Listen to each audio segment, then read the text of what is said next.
크리스마스의 기쁨과 회복이라는 제목으로 말씀을 증거하겠습니다.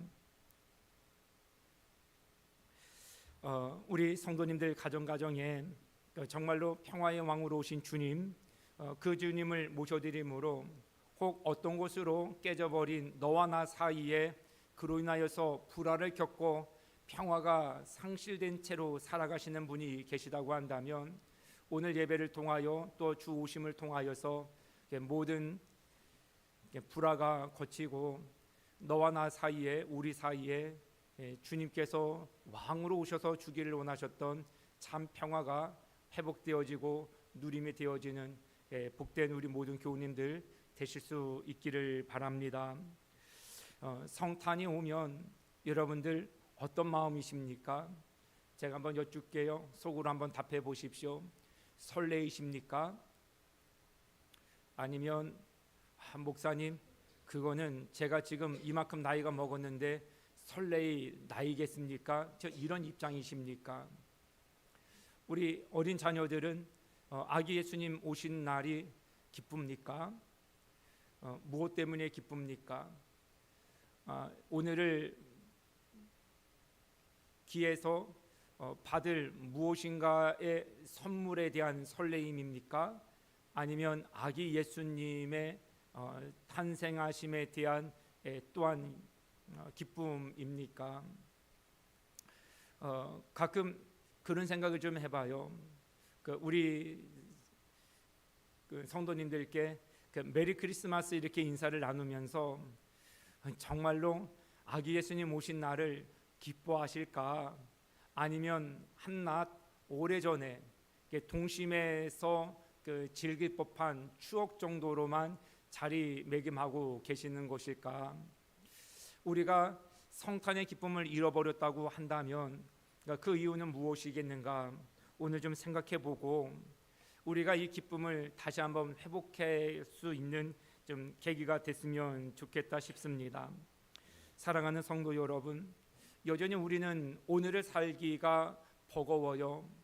오늘은 아기 예수님의 탄생하신 날이어서 온 세상의 거리가 화려함으로 장식되어져 있지만 여전히 나는 오늘을 살아내야 될, 오늘을 견뎌내야 될, 오늘을 이겨나고 극복해야 될 여러 가지 존재적인 무게감을 가지고 살아가고 있어서 세상의 모든 거리의 화려함은 마치 나의 기분 전환을 위한 하나의 사건으로 지나칠 뿐 그다지 그 화려함을 비껴나서 나 홀로 있는 동안에는 역시니 적막강산처럼 무엇인가의 답답함을 느끼고 계시는지 모르겠습니다. 성탄절이 왜 이렇게 우리의 존재적인 의미에 기쁨을 갖다 주지 못하게 됐는가? 이것이 정말로 어렸을 때에 한번 추억해 볼 만한, 소환해 볼 만한, 그냥 가슴 설레일 만한 일이로 치부해 버릴 만한 일인가? 이렇게 되어진 데는 또 다른 이유가 있겠다 하는 생각이 듭니다. 마태복음 1장 말씀에 보면 아기 예수님께서 이 땅 가운데 오시면서 이름을 소개해 주고 있습니다. 마태복음 1장 21절에 자기 백성을 그들의 죄에서 구원할 자이심이라. 그리고 23절 말씀에는 임마누엘 곧 하나님이 우리와 함께 계시다. 우리 죄를 사하시기 위해서 우리의 모든 죄의 짐을 짊어지시기 위해서 이 땅 가운데 오셨다라고 하는 이름의 뜻이 예수라는 뜻이고요. 우리가 부르는 임마누엘은 이 세상을 살아가는 동안에 우리와 함께 동행하시기 위해서 오신 분이시다 하는 의미의 이름으로 담고 있는 것입니다. 이것을 사도 바울은 데살로니가전서 5장 10절에서 이렇게 묶어서 증언하고 있습니다. 예수께서 우리를 위하여 죽으사 우리로 하여금 깨어 있든지 자든지 자기와 함께 살게 하려 하셨느니라. 죄로 인한 문제를 해결받고 자든지 깨든지 그리스도와 함께 살아갈 수 있도록 도와주셨다. 그런 뜻입니다. 그래서 성탄절은 예수 그리스도께서 이 땅 가운데 왜 오셨는가의 의미를 다시금 되새겨 보면서 그 삶의 의미를 회복하는 기회로 주신 날이다. 그렇게 생각을 하셨으면 좋겠어요. 그러면 주님께서 이 땅 가운데 오시고 이름까지 그렇게 명명하신 의미가 있다고 한다면 우리 인생은 그 의미에 부합할 때 진정한 기쁨과 감사와 감격, 행복의 삶을 살 수 있겠다. 이 말씀을 오늘 본문을 통해서 나누고 싶은 것입니다. 철학적으로 인생이 고장났다라고 얘기할 때는 의미를 빗나갈 때를 이야기합니다. 그러니까 마이크가 존재할 수 있는 이유는 제 육성을 기계에 담아서 증폭시켜주는 것이죠. 그래서 이 마이크는 고장난 게 아니에요. 잘 작동되고 있으니까 이 자체로서 의미 있는 역할을 하고 있는 것이죠. 의미를 잃어버리면 마이크는 고장이 났다. 아무리 겉모습 보기에는 마이크처럼 생겼어도 그 기능과 의미를 상실하면 고장났기 때문에 교체할 수밖에 없고 이거는 버림받을 수밖에 없는 것이죠. 우리 인생도 마찬가지라는 것이죠. 목적과 의미를 상실한 채 살아가게 되어지면 고장난 인생이라는 것이에요. 그래서 우리는 의미를 늘 묻는 것이죠. 우리의 목적에 대해서 늘 상기해 보는 것이죠. 내가 인생을 잘 살고 있는지, 내 인생은 고장난 것이 아닌지, 아무리 겉모습은 괜찮아도 기능이 의미가 고장난 것이면 그건 고장났다고 볼 수밖에 없는 것입니다. 그래서 아기 예수님의 탄생과 겸해서 우리가 기뻐하는 삶을 살려면 아기 예수님께서 오신 목적과 우리가 아기 예수님을 맞이하는 목적이 같아야 되고 아기 예수님께서 이 땅 가운데 오신 의미와 우리가 아기 예수님에 대하여서 생각하는 의미 역시나 부합할 수 있어야 한다는 것이에요. 이것이 고장나면 우리도 인위적으로 웃음은 짓고 메리 크리스마스 할 수 있을지는 모르겠지만 우리가 이 다수의 공동체 속에서 그리고 화려함 속에서 거리를 두면 둘수록 우리에게 가까워지는 것은 역시나 존재론적인 외로움이나 삶의 멍에를 짊어지고 있는 버거움이 아니겠습니까? 주님은 우리에게 어느 한 공간에 이르면 그렇게 될 것이다라고 말씀하지 않으셨고요. 깨든지 잠들든지 항시 주님과 함께 동행하는 삶을 통해서 이런 삶을 우리가 누릴 수 있기를 원하신다는 것입니다.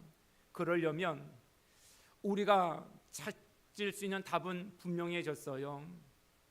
우리의 성탄의 기쁨을 회복하기 위해서는 깨든지 자든지 내가 예수 그리스도와 함께 살아가고 있는지의 여부를 점검해 보시면 된다는 것입니다. 이런 질문도 한번 좀 드려볼게요. 아기 예수님 탄생하신 오늘 예수님의 생일날이 더 기쁘십니까? 아니면 여러분들의 생일날이 더 기쁘십니까?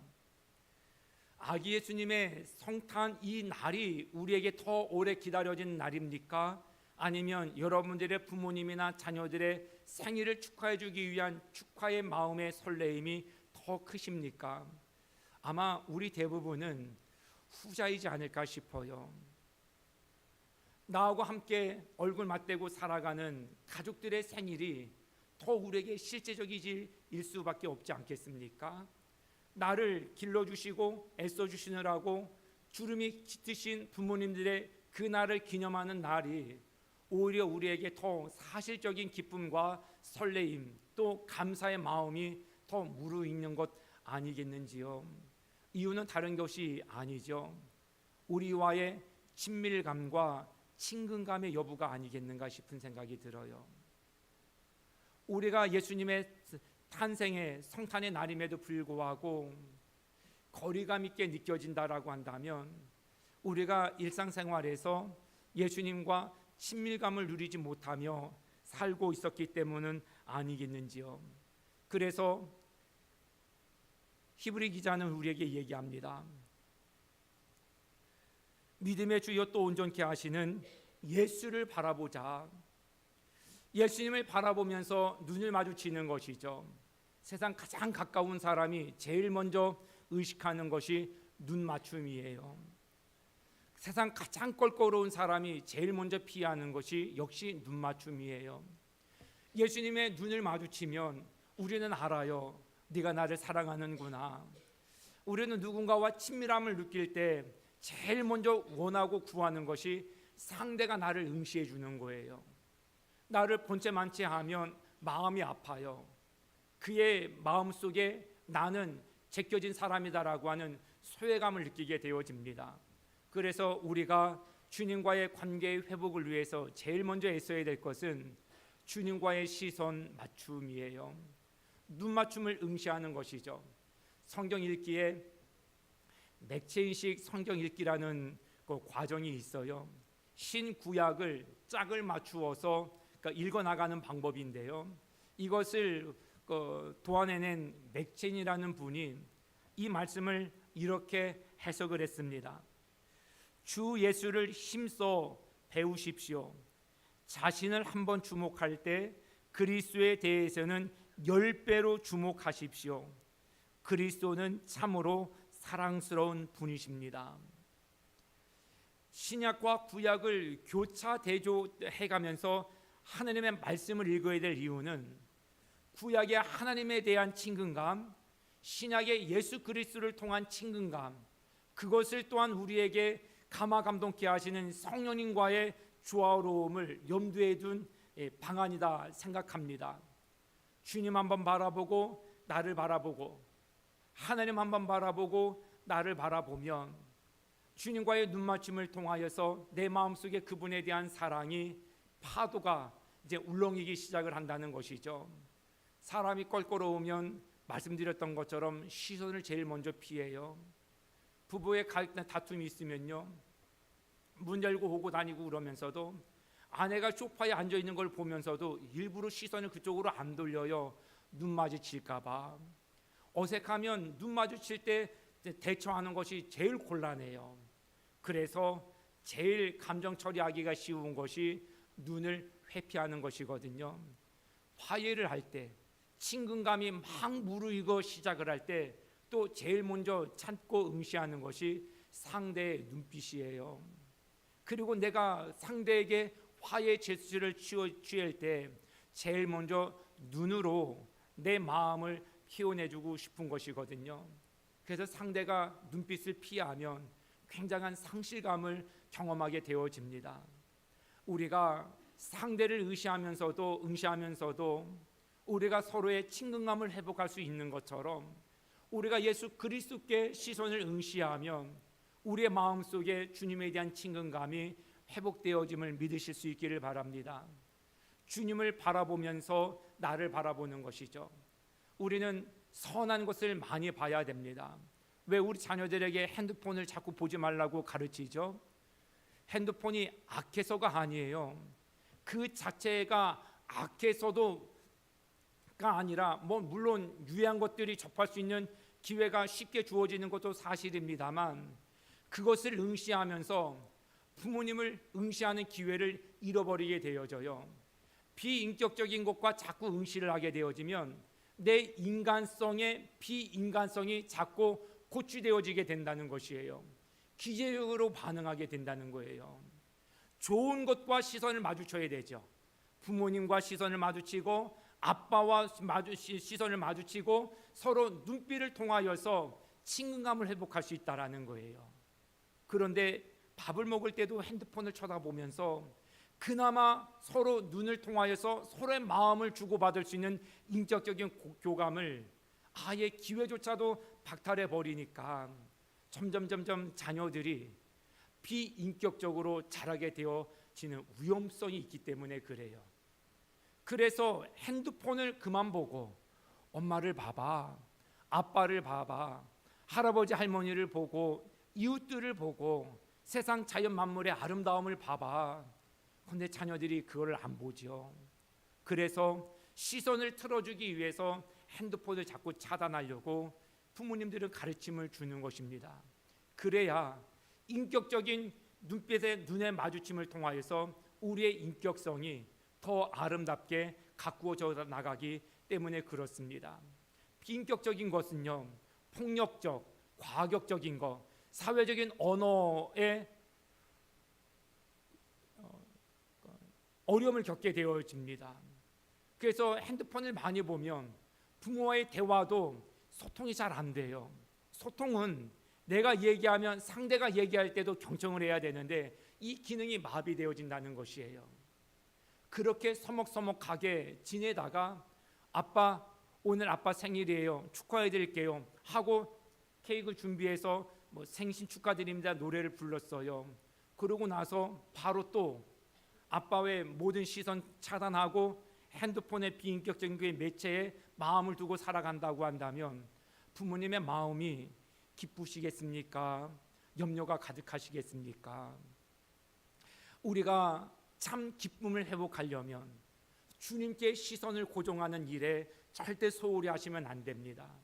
믿음의 주요 온전케 하시는 예수를 바라보자. 주님을 바라봄으로 우리가 온전하게 되어진다는 거예요. 주님은 우리를 온전케 하시는 분, 주님을 바라보면서 우리의 마음에 행복이 무르익고 지혜를 배우게 되어지는 것이죠. 우리는 좋은 곳에 시선이 머물도록 하는 훈련을 하셔야 됩니다. 나쁜 곳에 시선을 두면서 불평불만하며 살지 말고 세상에 따뜻한 이야기들도 얼마든지 많이 있으니, 세상에 나를 사랑한다는 눈빛도 얼마든지 많이 있으니 그분과의 시선에 더 마음에 집중하여 두고자 하면 우리의 마음속에 기쁨과 행복이 무르익게 되어집니다. 이 귀한 기회들을 소홀히 하지 않는 우리가 될 수 있기를 바랍니다. 그러면 문제는 이거예요. 예수님이 계셔야 보지요 라고 얘기하실 수 있으십니다. 주님은 2000년 전에 이 땅 가운데 오셔서 33년의 공생애를 사시고 다시금 그 육신은 하나님께로 올라가셨습니다. 이 땅 가운데 예수님은 안 계시고요, 우리에게 말씀을 남겨주셨습니다. 진리 되신 이 말씀이 곧 예수 그리스도이심을 또한 가르쳐 주셨습니다. 그래서 우리는 말씀을 통해서 알아갈 수 있는데요, 주님께서 주신 말씀 가운데 주님께서 이렇게 가르쳐 주셨어요. 마태복음 25장 40절 말씀에 너희 중에 지극히 작은 자 하나에게 한 것이 곧 나에게 한 것이라. 시선에 대해서 말씀을 드렸잖아요. 누군가에게 시선을 두어지는 것이 예수님께 시선을 두는 것인가?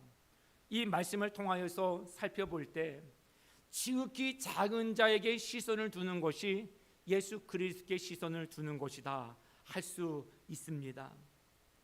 어느 농촌교회에서 목회하시던 젊은 목사님이 세상을 떠나셨어요. 그러니까 존경하는 목사님께 그 사모님께서 편지를 보내주셨어요. 목사님, 작년은 정말로 메리 크리스마스였는데 올해는 그렇게 인사하기가 쉽지 않네요. 남편 목사님을 이제 여의고 홀로 된 여인의 몸으로 남편 없이 성탄절을 보내기가 여간 녹록지 않은 여건이었겠지요. 이 카드를 받아보신 목사님께서 냉큼 달려가셨다는 거예요. 왜냐하면 이 사모님의 글이 예수님의 글처럼 느껴졌다는 거예요. 그래서 글로만 통해서 그래서 힘내십시오 라고 하기에는 너무 미안하고 죄송해서 그 글을 보내주신 사모님을 직접 가서 눈으로라도 위로해 드리고 싶은 마음에 냉큼 나설 수밖에 없으셨다라는 거예요. 그분을 통한 시선은 예수님을 바라보고자 했던 그 어느 목사님의 또한 삶의 자세가 아니었겠는지요. 우리가 성탄절 때 따뜻함을 느낄 수 있는 이유는 이런 아름다움이 있기 때문 아니겠습니까? 주님을 바라보면서 가장 연약한 자들을 통하여서 주님을 바라볼 수 있다라고 하는 이 의미를 되살려 나갈 때 우리는 어떤 혹한기에 차디찬 찬바람이 내보는 성탄이어도 이 겨울이어도 훈훈한 마음으로 삶을 영해 나갈 수 있지 않을까요? 우리가 기쁨을 잃어가는 이유 중에 하나는 성탄이 교회 안의 성탄으로만 간주하고 있기 때문이 아니겠는가. 만약에 그것이 우리에게 성탄의 기쁨을 앗아가는 그 상황이라고 한다면, 이유가 된다고 한다면, 우리는 성탄절의 의미를 교회 바깥에서 찾아볼 수 있어야겠습니다. 어려운 이웃들을 돌보고, 지금 우리는 서로 아픔을 나눌 수는 없지만 서로의 아픔에 관심을 가져주고, 그 아픔에 그 눈물을 흘리는 이들과 눈을 마주치는 것만으로도 우리는 잃어버렸던 성탄의 의미를, 목적을 상기할 수 있지 않을까요? 어제는 그 붕어빵 선교를 하면서 참 뜻깊은 일을 좀 경험을 했더랬어요. 여기 이제 가까운 이웃에 이제 몇 곳을 이제 제가 좀 같이 이제 나누고 싶다고 해서 이렇게 붕어빵을 이렇게 뭐 한 봉다리 싸들고 이제 가요. 그런데 어느 분이 저 여기 이웃 언약교회에서 왔습니다. 이런 취지로 하고 있는데 좀 나누고 싶어서 좀 가지고 왔습니다 하고 이제 건네드리고, 인사가 채 끝나지도 않았는데 이분이 제가 목사인 거를 알고 주섬주섬 계산대로 가시더니 현찰을 막 찾으시는 거예요. 제가 막 손살같이 나왔거든요. 아닙니다.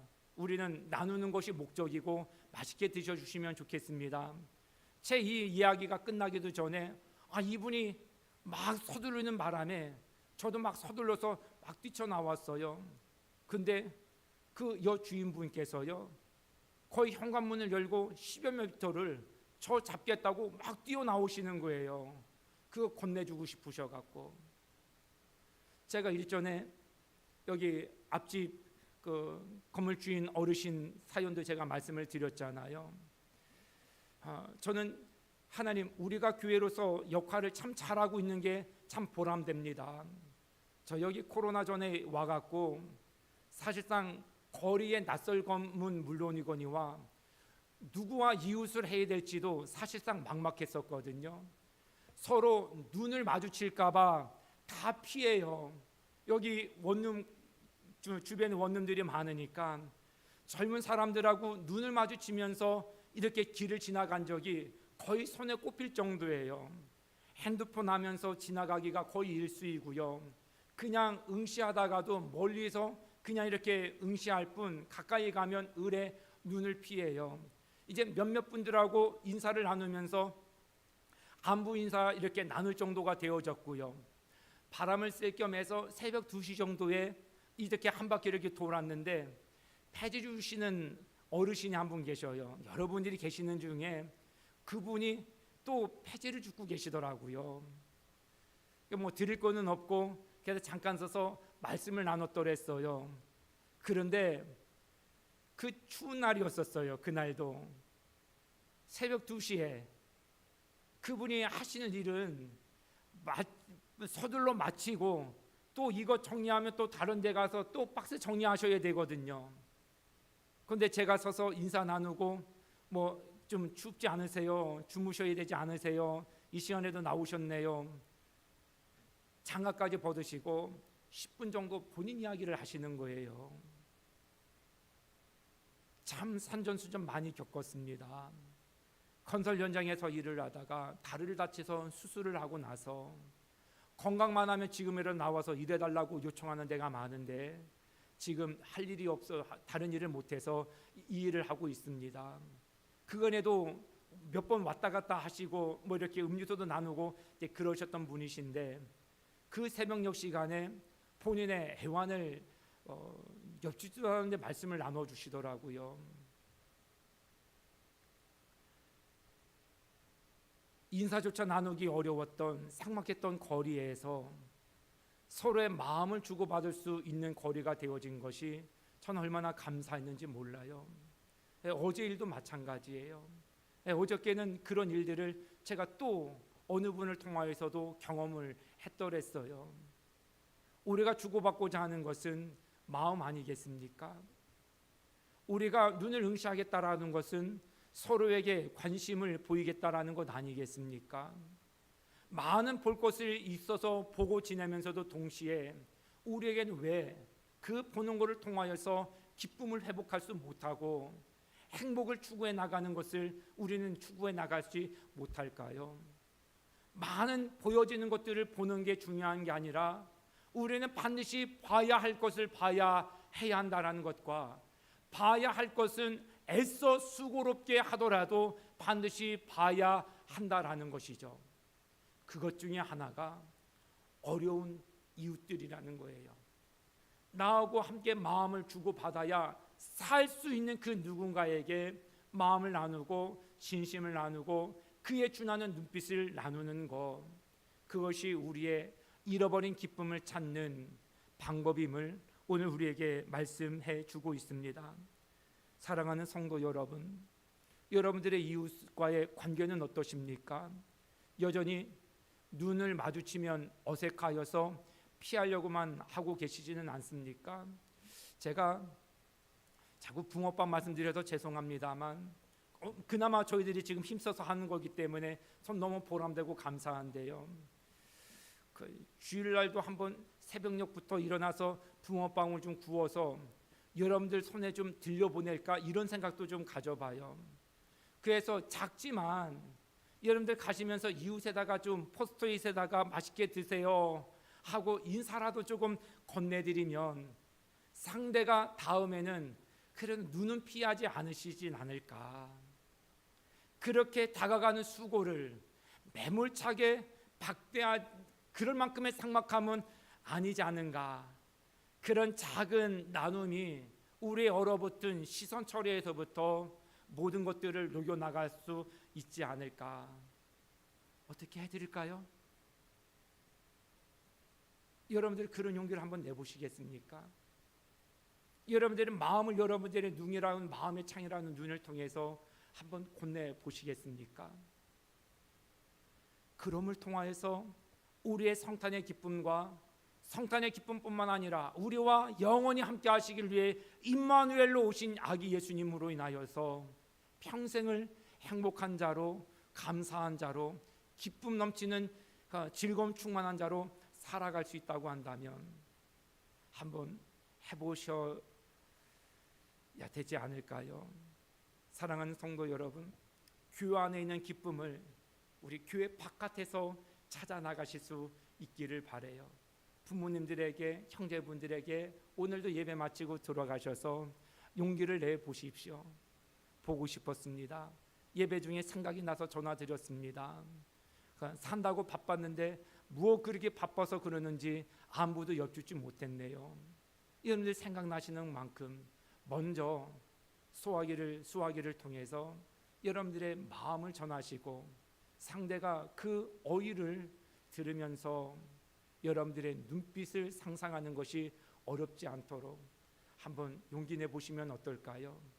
그러면 반드시 우리의 의미가 회복되어짐과 동시에 그에 부합되어지는 기쁨이 오늘 우리 가운데 회복되어질 줄 믿습니다. 가장 작은 자에게 우리의 마음을 드리기 시작하는 데서부터 잃어버린 우리의 성탄의 기쁨이 회복되어짐을 믿고 순종하여 기쁨을 찾아 떠나는 믿음의 주인공들 다 되실 수 있기를 주님의 이름으로 축복합니다. 하나님, 오늘 우리에게 귀한 말씀 주셔서 감사합니다. 이 기쁨을 회복하고 찾아 나갈 수 있도록 우리에게 용기를 주시옵소서. 인사조차 어려웠던 관계에 이제는 마음을 주고받을 수 있는 관계가 되어질 수 있도록 우리에게 필요 이상의 용기의 사람이 되도록 도와주시옵소서. 나보다 더 힘든 이들에게 마음을 두고 그들을 바라보면서 주님을 바라보는 영적인 신비를 경험할 수 있도록 도와주시고 그것이 내 안에 잃어버린 상실된 기쁨을 찾는 것임을 깨닫고 무한한 기쁨을 평생 누릴 수 있도록 우리의 시선을 하나님을 향하여 두게 하시고 하나님께서 말씀하시는 이들에게 고정함으로 인하여 그런 복된 삶의 주인공으로 평생을 살게 하옵소서. 예수님의 이름으로 기도드립니다. 아멘.